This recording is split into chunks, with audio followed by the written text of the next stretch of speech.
আমি আজকে নমস্কার, আপনারা ভালো থাকবেন। আমি আজকে দই কাতলা রান্না করছি। এটাতে প্রথমে মাছগুলো আমি ভেজে উঠালাম, তারপরে আমি লবঙ্গ, এলাচ আর দারচিনি ফোড়ন দিলাম। ফোড়নটা হয়ে গেছে, এবার আমি পেঁয়াজ বাটা, লঙ্কা, দুটো কাঁচা লঙ্কা বাটা এগুলো দিয়ে দিলাম।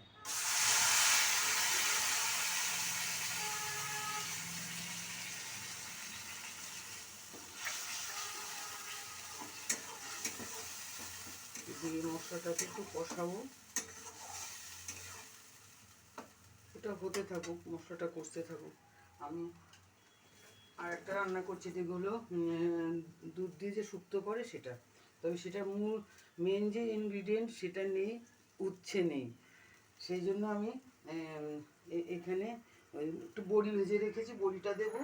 আর মেথি ভেজে রেখেছি, মেথিটা গুঁড়ো করে দেবো। একটু যেটা তেঁতুল কাজ সেটা হয়ে যাবে। মেথি ফোড়ন দিয়ে বসাচ্ছি। প্রথমে আমি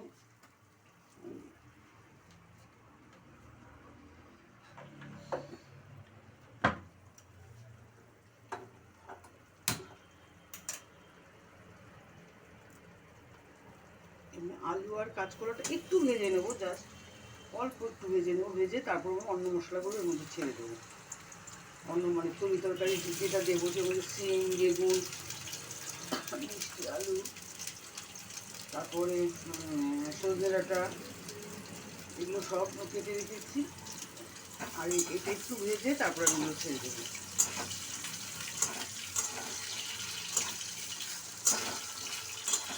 আর উচ্ছে থাকলে হতো কি, উচ্ছেটাকে ভেজে রাখতাম, বড়ি, উচ্ছে এগুলো আগে ভেজে রাখতাম, তারপরে আলু আর কাঁচকলাটা একটু ভেজে তারপরে অন্য সবজিগুলো দিয়ে দিতাম।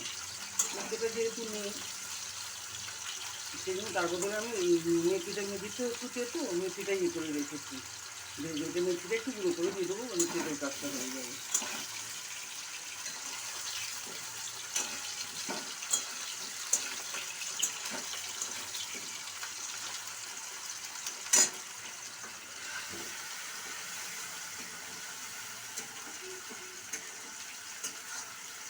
সামান্য একটুখানি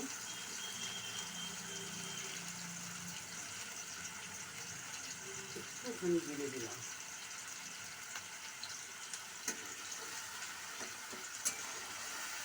জিরেটা বেটে রেখেছি, জিরে বাটাটা দিলাম।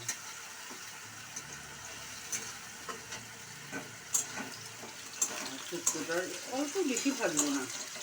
আমি অনেকে সব সবজি আলাদা আলাদা ভেজে নেয়, আমি সেটা কখনো করি না।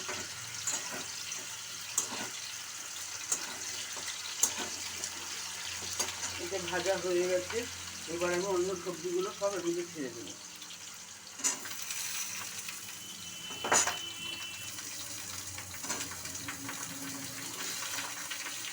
একটু গাজর দিয়েছি, পেঁপে দিয়েছি, কাঁচকলা, পেঁপে,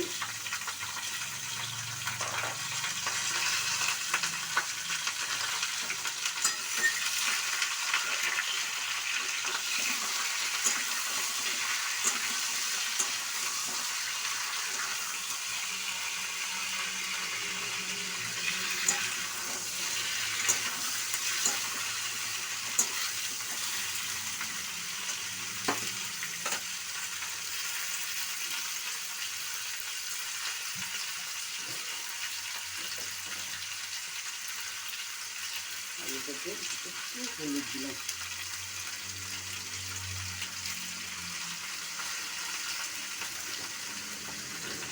না দিলেও